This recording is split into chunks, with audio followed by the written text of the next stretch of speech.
श्रोताओं, आज नारद जी जो थे वो नामकरण संस्कार करके वहां से चले गए। धीरे धीरे धीरे धीरे रुक्मिणी जो थी वो बड़ी हुई और परीक्षित महाराज जब रुक्मिणी बड़ी हो गई तो बचपन से ही रुक्मिणी के मन में भगवान कृष्ण के लिए महाराज भक्ति जागृत हो गई। और एक बात ध्यान रखना परीक्षित महाराज, क्या बचपन में ही हम भक्ति कर सकते हैं और जो काम इंसान करता है ना वो महाराज बचपन से ही करता है। ये बात मेरी ध्यान रखना। अगर आपसे ये कह दिया जाए कि आप जन्म लेकर के ही चलने लग जाओ, परीक्षित महाराज, अगर आपसे ये कह दिया जाए कि जन्म लेकर के आप चलने लग जाओ तो क्या आप चलने लगोगे? अगर ये कह दिया जाए कि आप जन्म लो, जन्म लेने से पहले ही बोलने लगो तो क्या आप बोलने लगोगे? जब तक माँ आपको उंगली पकड़ करके चलाना नहीं सिखाएगी तब तक बच्चा चलना नहीं सीख पाता है। जब तक माँ अपने बच्चे को बोलना नहीं सिखाएगी तब तक बच्चा बोलना नहीं सीख पाएगा। उसी प्रकार से जब तक बचपन में हम भक्ति अपने अंदर विराजमान नहीं करेंगे तो बुढ़ापे पे हम भक्ति नहीं कर पाएंगे। ध्यान रखना। अगर आपसे ये कहा जाए कि अरे बच्चा छोटो है और जब बुढ़ापे पे चलवाइए तो बुढ़ापे पे चल जाइए, बताओ दादा। और आप लोगों के जैसे आप लोग ये कहते हो कि भजन क्या है, भजन तो बुढ़ापे तक करते ही रहेंगे। लोग ये कहते हैं कि भजन क्या, भजन तो बुढ़ापे तक करते ही रहेंगे। ऐसे जाओ और कहो करो कि भोजन का, भोजन तो बुढ़ापे तक करते ही रहेंगे। अब बचपन में भोजन नहीं करिए, जवानी में भोजन नहीं करिए और जब बुढ़ापा हो तब भोजन करिए, तो बताओ जिंदा रह लोगे?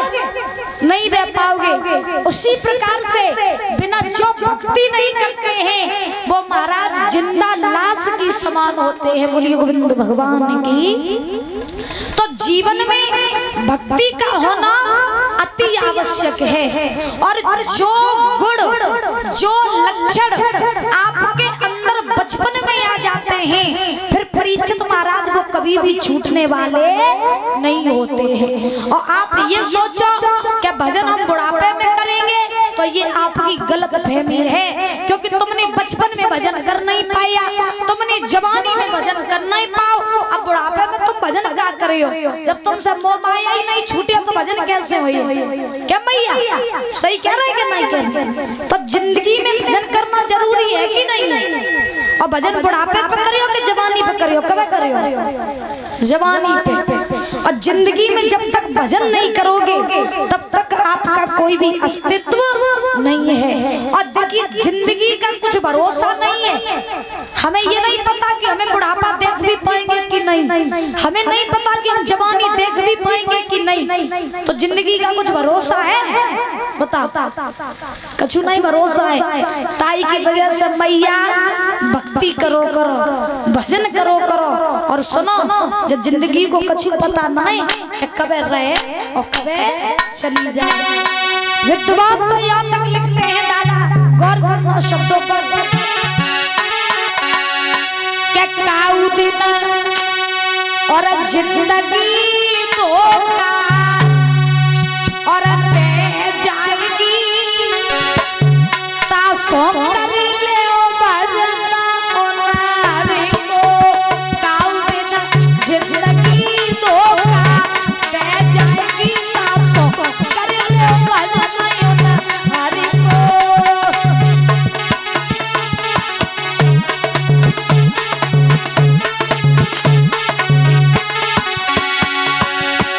जिंदगी का कुछ भरोसा नहीं है कि हम बुढ़ापा देख पाए या नहीं, जवानी देख पाए या नहीं। बहुत से लोग तो महाराज जन्म लेकर के ही मर जाते हैं मैया, बहुत से लोग तो जन्म लेकर के ही मर जाते हैं और बहुत से लोग तो महाराज 100 साल के हो जाते हैं। कछु लोग तो जवानी में ही मर जाते, कछु लोग बचपन में ही मर जाते। बताओ, शरीर को कछु भरोसा नहीं है। ताकि भगवान को भजन करो बहुत जरूरी है।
पृथ्वी पर आता है तो आए के भगवान को भूल जाता है। और जब मनुष्य भगवान को भूलता है तो सब जिंदगी काय में लगो रहा था, बताओ माया में। क्या जाऊ लगता है हमें माया मिल जाए, जाऊ लगता है माया हमें मिल जाए, सब दुनिया को सुख हमें मिल जाए और सब दुखी दुखी हो जाए। इंसान इसी में तो पड़ा रहता है, सब जिंदगी माया जोड़ते जोड़ते हैं। खून पसीने की कमाई ये करता है, पाई पाई जोर जोर के दत्तरात के चलो जी अब नहीं अब खर्च कर दिए हैं। सब जिंदगी जोर जोर के दत्तरात और जब मर जाए तो चवन्नी साथ में ले जाए। इसीलिए लिखा सुनो, अरे जोर जोर के धर लई माया सब दिन समे जो बरमाया।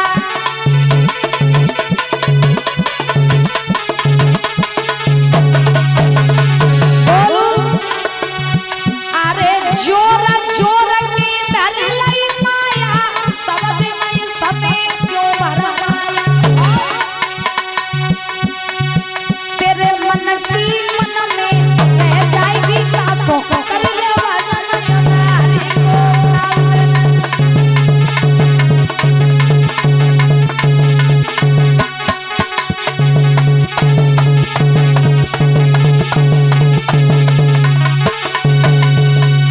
काउ दिन जिंदगी धोखा दे जाएगी तासों कर ले भजन होना हरि को। भगवान का भजन करना बहुत जरूरी है। अब भजन के लिए तैयार ना हो गो मैया, जना सोचो करो कि भजन हम बुढ़ापे पे कर लिए ना। भजन थोड़ा थोड़ा करते चलो, बचपन में थोड़ा करो, थोड़ा सा जवानी में करो और जब बुढ़ापो आ जाए तो मोह माया छोड़ के फिर पूरा भजन करने लगा। बोलिए गोविंद भगवान की। आज ध्यान रखना, रुक्मिणी जो थी उनके मन में बचपन से ही श्री कृष्ण के नाम की भक्ति जागृत हो गई। बचपन में ही कृष्ण कृष्ण कृष्ण कृष्ण कहते कहते रुक्मिणी बड़ी हो गई। जब रुक्मिणी सयानी हुई तो रुक्मिणी की मैया ने देखो कहा, देखो कि मेरी लली आंगन में सयानी हो गई है तो सुंदर सा लड़का देख करके मुझे इसकी शादी कर देनी चाहिए। अच्छा देखो दादा, कहा जाता है कि घर में जब बिटिया शादी काजे हो जावे और घर में जब लली सयानी हो जावे तो सबसे ज्यादा चिंता घर में माँ को लगने लगती है कि जितनी जल्दी हो सके उतनी जल्दी बिटिया को ब्याह कर दे। अब रही बात पिता की, तो पिता तो ज्यादातर घर से बाहर ही रहता है तो इतनी जल्दी उसे पता नहीं चलता कि लड़की सयानी भी हो गई। सबसे ज्यादा चिंता लगी रहती है पिता को, वो माँ को, कि लड़की सयानी हो गई है तो इसका विवाह करना बहुत जरूरी। और एक बात सुनो, माँ बाप के लिए अगर चिंता का विषय कोई है तो माँ बाप जाई चिंता में पड़े रहते हैं कि घर में बिटियां हैं तो इनको ब्याह कैसे करें, लड़का कैसे मिले, घर घाट कैसे मिले और पता नहीं रुपया पैसा कितो लगे, यही तो सोचत माँ बाप। अच्छा ईमानदारी तो बताओ, घर में दो बिटियां हो गए ब्याह काजे तो माँ बाप का सोचत कि बिटिया को ब्याह कैसे करी, सोई तो सोचत। तो एक बात मेरी कान खोल करके सुन लेना, हमने बताया भी था एक दिन आप लोगों को कि माँ बाप का फर्ज होता है लड़की के लिए लड़का देखना। बात समझना, माँ बाप का फर्ज होता है लड़की के लिए लड़का देखना। अगर लड़की की किस्मत में सुख लिखे होंगे तो झोपड़ी में ब्याह करियो, अगर सुख लिखे हुए तो झोपड़ी को महल बनाए दिए। और बिटिया की किस्मत में अगर दुख लिखे हुए परीक्षित महाराज तो बिटिया को तो मेलन में शादी करियो, अगर दुख लिखे हुए तो मेलन को जाते जाते झोपड़ी बनाए दिए। तो देखिए ये सब किस्मत का खेल होता है, जिसकी किस्मत में जो लिखा होता है उसके साथ में वैसा ही होता है। राजा जनक ने जब सीता जी का विवाह राम जी के साथ में किया था, तो जनक जी कभी ये बात जानते थे कि हम अपनी बिटिया की शादी कर रहे राम के लाए और मेरी बिटिया सब जिंदगी जाएगी वनवास में रहे? जनक जी जानते थे ये बात? बताओ बुजुर्गों, जानते थे? अगर जनक जी जब बात जानते ही होते कि मेरी सीता सब जिंदगी वन में ही भटकी, तो जनक वो सीता को प्यार राम के संग में नहीं करते। इसीलिए लड़की की किस्मत में जो लिखा होता है वही उसके साथ में होता है। बोली गोविंद भगवान की। आज ध्यान रखना, सुतमती ने जब देखा कि मेरी लली जो रुकमणी है वो विवाह के योग हो गई है, तो सुंदर सा लड़का देख करके मुझे इसकी शादी कर देनी चाहिए। और मन ही मन में सोचने लगी क्या, अरे रानी मन में कहीं आए मेरी लली हुई गई, बड़ी मेरी श्यामी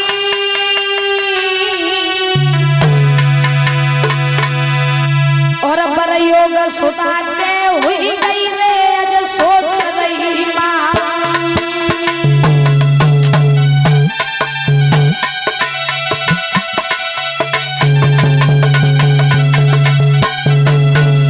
बोलो, सुतमती ने सोचा लड़की हमारी विवाह का योग हो गई है, इसके बाद तो सुंदर सा लड़का देख करके मुझे इसकी शादी कर देनी चाहिए। ऐसा ही भैया, ए रानी मन में कहीं आज मेरी लली क्या हुई गई, श्यामी क्या हुई गई, श्यामी बर योग सुता के हुई गई रे, सोच रही एक दासी लई बुलाई कहीं समझ आई चली निकजारी, और मेरे राजा को जल्दी से महलन में बुलाई।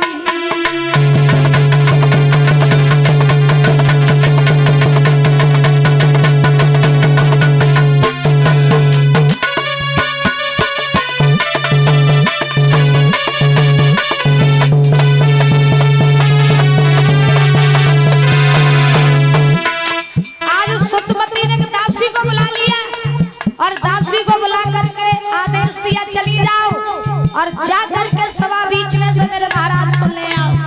दासी चली, भीष्म के पास में पहुंची, जवाब दिया महाराज मेरे साथ आप जल्दी चलिए महलों में, तुम्हें रानी ने बुलाया। जो बात सुनी कि रानी ने बुलाया उसी समय एक बात समझ जाए कि महाराजा से अरे ऐसी कान रे लगी है समझा, और तुम्हें बुलायो महारानी ने सोच लगे को